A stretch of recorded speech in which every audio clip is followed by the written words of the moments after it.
My check 1 2 1 2. It's the Y2K collector, and by now I'm pretty sure most of you, if not all of you, have seen that viral video clip that was taken at Costco on the day that they had just received their shipment of the newest Pokemon trading cards. Now, there's been this launch of this new version of Pokemon trading cards, and I'm sure that there is some value to these cards, because what I saw in that video was very reminiscent to like the late 90s, early 2000s when Black Friday used to happen and people would stampede into department stores trying to buy up all the TVs and everything because they felt like they were getting it at a good price. The thing is, with these Pokemon cards, you have a lot of people attacking them because, in a lot of people's minds, this is some get rich quick scheme. And even if the people that were at that Costco weren't, resellers, so to speak, let's say they were just collectors, we have never seen, or at least I personally have never seen behavior that disgusting from the retro game community or even from the video game community. And for that, I'm grateful. We talk a lot about, video game collectors. We talk a lot about video game resellers. And even I have had some of my own bad experience with video game resellers. In fact, where is it at? This copy of Wind Waker right here. I almost got into a fight with a dude who looked like he was going to try to take this game out of my hand while I was at a thrift store. And I shared that on my channel in a video. This is something that happened last year when I was at a thrift store in my area. And, it's crazy because I understand that everybody is always looking for another hustle. They're looking for a way to make some money. And for a while, video games was that thing. And I don't think it's completely dead. I don't think retro games are completely dead.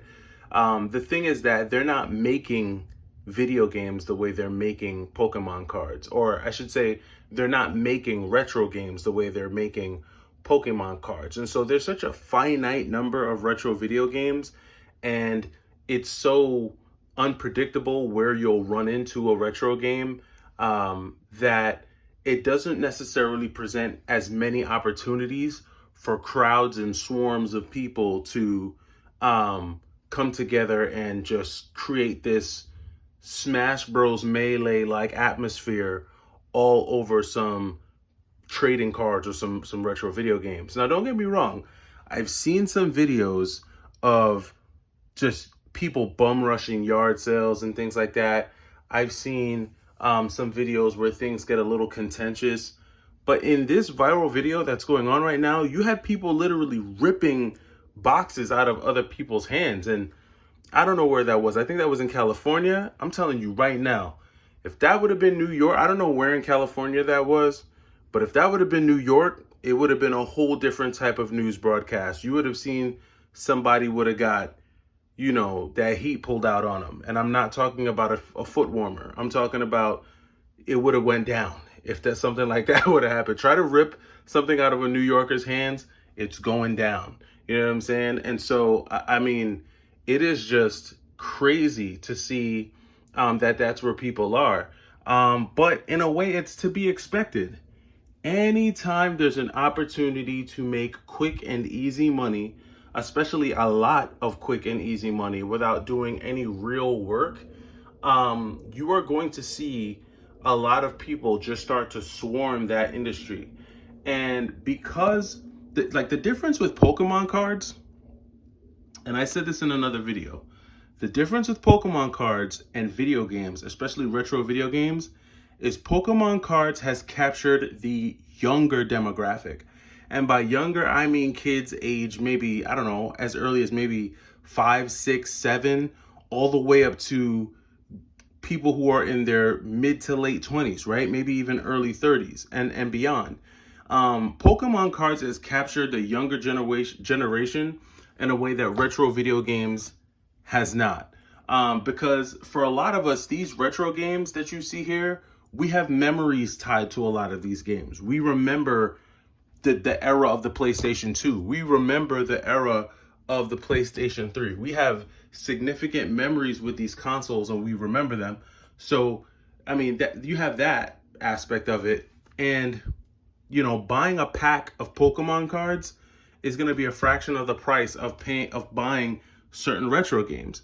I don't know what a pack of Pokemon cards costs, to be quite honest with you, but I'm sure the amount of money that someone might spend on The Godfather for PlayStation 3, they'd probably get a whole lot more Pokemon cards and a whole lot more chances to pull a card that they think might be worth a lot of money.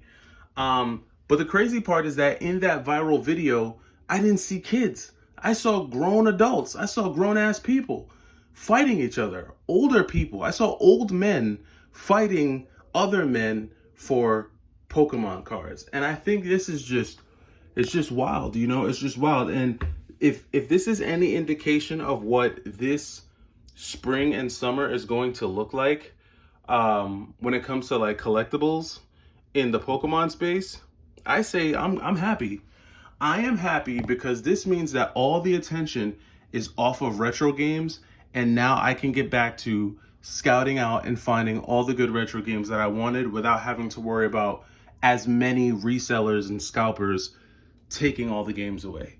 I'm glad about it. Their attention is elsewhere. They're not concentrating on retro games. And so if you are in the retro game collecting space, if you are in the video game collecting space in general, you should be stoked because you have just lost, not that you have just lost, but you no longer have to compete with as many resellers because they're going to be too preoccupied chasing down Pokemon cards. Now, you are going to have those resellers, you are going to have those people who dabble in and out of both. But my point is that right now, the spotlight is off of retro games. I feel like what was already a cooling retro game market, like, the retro game market was already cooling off. People's attention was already kind of waning there. Pokemon came in at the right time and has just snatched the remaining attention away from retro video games, and now it's purely on Pokemon cards, I feel like. And I mean that in the sense of the casual, everyday consumer. More talk is happening around that. More eyes are on that. And even if you go on YouTube, right? If you go on YouTube right now and you look at basically videos for the last 2 weeks, and if you look at like retro video game videos and you look at Pokemon card videos are getting way more views on YouTube than retro video game videos. And I remember there was a time not that long ago, just a couple years ago, where someone like a Phoenix Resale, if he dropped a retro game video or a collection challenge video, that video quickly shot up to 200,000 views, 250,000 views, and now those views are no longer there. Those views are now on the content creators that are talking about their latest Pokemon card pickups, their latest Pokemon card packs. All those views are over there. And if you don't believe me, just check it out for yourself. If I'm wrong, leave a comment down below. But all of the eyes and attention are now on Pokemon cards. And this is great news for retro video game collectors. But I'm interested to know your thoughts. What do you think about that brawl that broke out at Costco? What do you think about that? And what do you think about all the attention that's moving away from retro games? Are you excited? Because it's exciting to me. It means more for us. I'm interested to know your thoughts. Let me know down in the comments, and I'll catch you in the next video. It's the Y2K Collector. Take it easy.